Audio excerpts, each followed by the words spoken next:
This is an audio recording of Warriors Don't Cry, Chapter 9, the abridged version.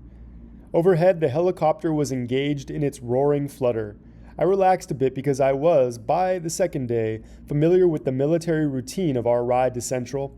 I allowed myself to become hypnotized by the sight of soldiers executing their duties. I asked Sarge if our escorts in the jeeps felt as odd as we did about being propped up there with those big guns mounted in front of them just to take us to school. Nope, he said. We do what we're told. Danny was waiting for me near the door.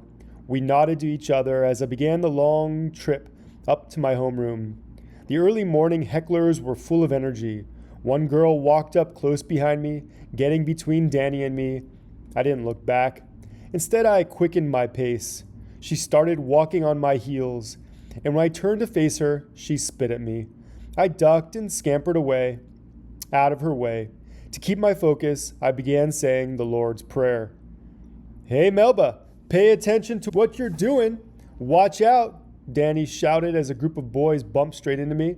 One of them kicked me in the shins so hard I fell to the floor. A second kick was delivered to my stomach. Danny stood over me, motioning them to move away. Other soldiers made their presence known, although they kept their distance. I struggled to my feet. More white students gathered around and taunted me, applauding and cheering. The N-words down. Stand tall, Danny whispered. Let's move out. Why didn't you do something? I asked him. I'm here for one thing, he said impatiently, to keep you alive. I'm not allowed to get into verbal or physical battles with these students. As some of the students continued their catcalls, I fought back tears and headed down the stairs to the principal's office. Did any adult witness this incident? The woman clerk asked in an unsympathetic tone. I mean, did any teacher see these people do what you said? Yes, ma'am, the soldiers. They don't count. Besides, they can't identify the people you're accusing. No, I didn't see any other adults other than the soldiers.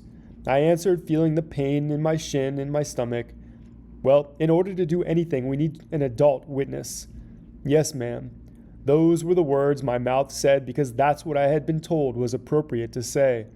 But another part of me wanted to shout at her and ask her why she didn't believe me or care enough to ask whether or not I needed medical help. I think you'd better get to class unless you want us to call an ambulance, she said in a sarcastic tone. I turned to walk out the door. It had hurt my feelings as much to report the incident to her as to live through it. I could see Danny's face. His expression was blank, but his posture was so erect and his stance so commanding that no one would dare to challenge him. Seeing that made me think about my own posture. I had to appear confident and alert. I squared my shoulders, trying not to show how frightened and timid I really felt. I told myself I had to be like a soldier in battle. I couldn't imagine a 101st trooper crying or moping when he got hurt. During the rest of the day, I forced myself to endure annoying little pranks that distracted me and made me nervous, but did not really hurt me. After the ride home in the convoy with a fun game of verbal ping pong with my friends, the usual group of news reporters once again greeted us at Mrs. Bates's house. That night, I wrote in my diary, "It's hard being with Little Rock white people. I don't know if I can do this integration thing forever. It feels like this is something people do for only a little while. I want to run away now. I want a happy day." The next morning, after a full night's sleep, I felt fresh and new, and the ride with Sarge and the others was a real tonic to start my day. "Smile, it is Friday," Danny said, greeting me at the front door of the school. Fewer soldiers accompanied us up the front stairs. Their absence meant the defiant chants and hateful words grew much louder. When I stepped inside the school, the soldiers were not as visible as they had been the day before, but I thanked God that they were still there. "I'm going to be in the background today. They're trying to figure out how y'all will get along without us being up real close," Danny said. I nodded to him as though I felt okay with his announcement. I wanted to say, please don't leave my side, but I didn't. I felt myself beginning to rely on him, but I didn't know what else to do. I had never before felt such fear. It was an unfamiliar position. Me counting on a white man to defend me against other white people determined to hurt me. And yet I was resigning myself to the fact that, for the moment, I had no choice but to depend on Danny and God. As with any high school on Friday, the anticipation of the weekend brought excitement, and this was a special Friday for Central High's student body. The occasion for all the hoopla was a big football game that night with Baton Rouge, their arch rival. People had been lingering about the stairwells, cheering and waving pom-poms, making those areas particularly hazard for the 9 of us. The stairwells were huge, open caverns that spiraled upward for several floors, providing ample opportunity to hurl flying objects, dump liquids, or entrap us in dark corners. As I descended the stairwell, it dawned on me that, except for Danny, I was almost alone. There should have been many more people around because it was a class break. "Look out, Melba, now!" Danny's voice was so loud that I flinched. "Get down!" he shouted, as what appeared to be a flaming stick of dynamite whizzed past and landed on the stair just below me. Danny pushed me aside as he stamped out the flame and grabbed it up. At breakneck speed, he dashed down the stairs and handed the stick to another soldier who sped away. Stunned by what I had seen, I backed into the shadow on the landing, too shocked to move. "You don't have time to stop. Move out, girl." Danny's voice sounded cold and uncaring. I supposed that's what it meant to be a soldier, to survive.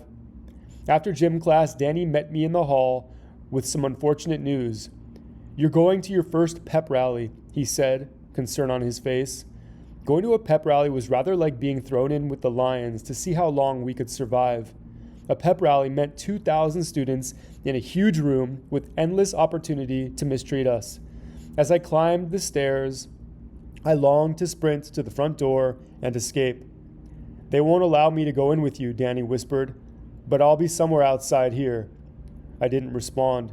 I was too preoccupied with finding a safe route into the rally. Nothing had frightened me more than suddenly being folded into the flow of that crowd of white students as they moved toward the auditorium. Maybe it was because they were all so excited that I got in and to my seat without much hassle. Once settled, I was delighted that Thelma was sitting only a few feet away. Nevertheless, I couldn't relax because I was crammed into that dimly lit room among my enemies, and I knew I had to keep watch every moment. I ignored the activity on stage in favor of keeping my guard up. Over the next 20 minutes, I worked myself into a frenzy anticipating what might happen. My stomach was in knots and my shoulder muscles like concrete. I decided I had to settle myself down. I repeated the 23rd Psalm. All at once, everybody was standing and singing the school song, "Hail to the old gold, hail to the black." Some students were snickering and pointing at me as they sang the word black, but I didn't care. It was over, and I was alive and well and moving out of the auditorium. Suddenly, I was being shoved backward toward the corner very hard. A strong hand knocked my books and papers to the floor as 3 or 4 football player types squeezed me into a dark corner beneath the overhang of the auditorium balcony. One of them pinned me against the wall. Someone's forearm pressed hard against my throat, choking me. I couldn't speak. I could hardly breathe. "We're gonna make your life hell, N-word. You're all gonna go screaming out of here, those N-word loving soldiers with you." Just as suddenly as I had been pinned against the wall, I was released. I stood still for a moment, holding onto my throat, gasping, trying to catch a good breath. I stooped to pick up my things, careful to keep a watch around me. I stumbled back into the flow of the crowd. I couldn't stop coughing, and my throat felt as though I would never speak again. In the distance, I saw Danny standing in the hallway, facing the door of the auditorium. "What's the matter?" "Some guy tried to choke me," I whispered in a raspy voice. "And you did nothing?" "What could I do? Talking hurt my throat." "You've got to learn to defend yourself. You kids should have been given some training in self-defense." "Too late now," I said. "It's never too late. It takes a warrior to fight a battle and survive. This here is a battle if I've ever seen one."